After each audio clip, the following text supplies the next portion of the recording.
If you guys think I talk about this too much, I greatly apologize, but I have to talk about it because if I don't, I will just sit in my house and obsessively think and psych myself out.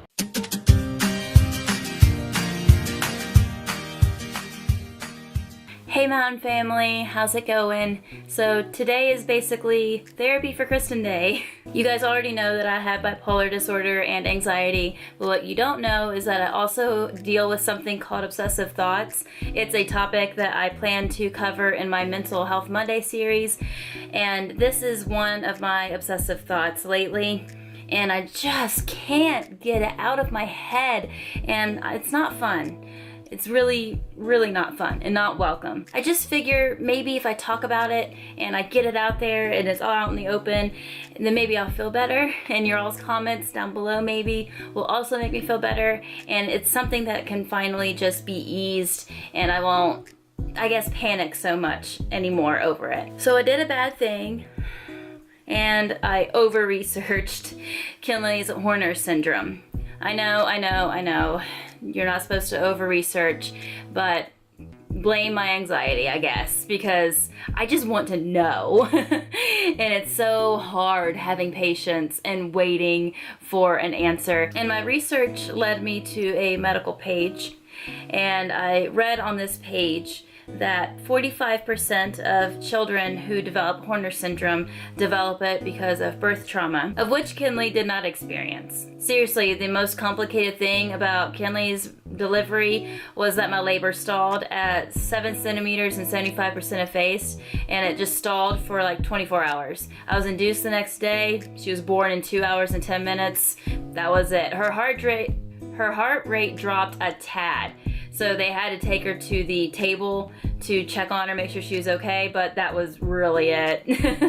I mean, it was not a complicated birth. I've never had a complicated birth, except maybe Andy because of the placenta abruption, but even then, her whole birth was pretty smooth too. So there is no birth trauma for her to fall into that 45%. Another 45% of children who develop Horner syndrome develop it because they've had a surgery, usually on their neck, their brainstem, and something's happened to the nerve that controls that eye, and it's just something that they have as a result of a surgery. Kinley's never had a surgery ever in her life. And the other 15%, of that 15%, the most common cause for Horner syndrome in children is neuroblastoma, which is a cancer. I actually have a friend and fellow YouTuber who just lost her son in January to neuroblastoma, and I talked to her a little bit, and she very graciously shared with me her experience, and she showed me a picture of him, and I was like, oh my gosh, that's what Kinley's face looks like. That's Horner syndrome.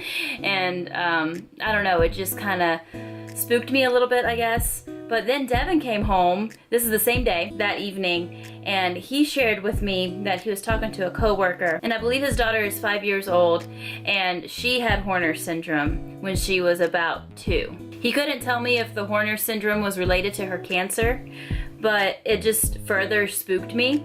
And I was like, oh my goodness, I now know of 2 children who developed Horner's and then cancer. Oh my gosh, okay. And it's just been on my mind, so much so that I did a thorough check of Kinley's body, like to make sure there weren't any other tumors or spots or bumps or anything. I know that makes me sound crazy, but I did what I did. And she's fine, but it's just still something that is back there in my mind, in the back of my mind. And the kind of thoughts, just to give you like a little taste of what it's like having obsessive thoughts in my mind, it's like, oh my gosh, okay, she doesn't have cancer right now, but what if she does? What are we going to do? How are we going to do this? What is our plan? How are we going to take care of all 3 of our children, our house, take Harley to school, take care of Andy, do what we need to do, and do whatever chemo, radiation, surgery that Kinley might need for cancer? How would we even plan for this? I don't know. It's like those constant thoughts just all the time. And I think my brain is obsessing over it because there is no plan. Up here in northern West Virginia, we are completely surrounded by Devin's family. And pretty much all of them have some kind of health problem, so they would not be able to help us. As for Devin's dad, who lives south, about 4-ish hours away from us, give, take, that's a drive. That would be quite a drive. I just don't even know if that would even be an option. As for my family, half of it lives where Devin's dad lives. It's a distance. Like half my family lives 6 hours away. That is a drive. I just keep thinking to myself, if I had a plan, maybe I wouldn't be so paranoid freaked out. Instead, my comfort has been sought in the fact that I don't think she has cancer. Her symptoms are aligned with it either being Chiari malformation or maybe a brainstem cyst, but like I said, I didn't see anything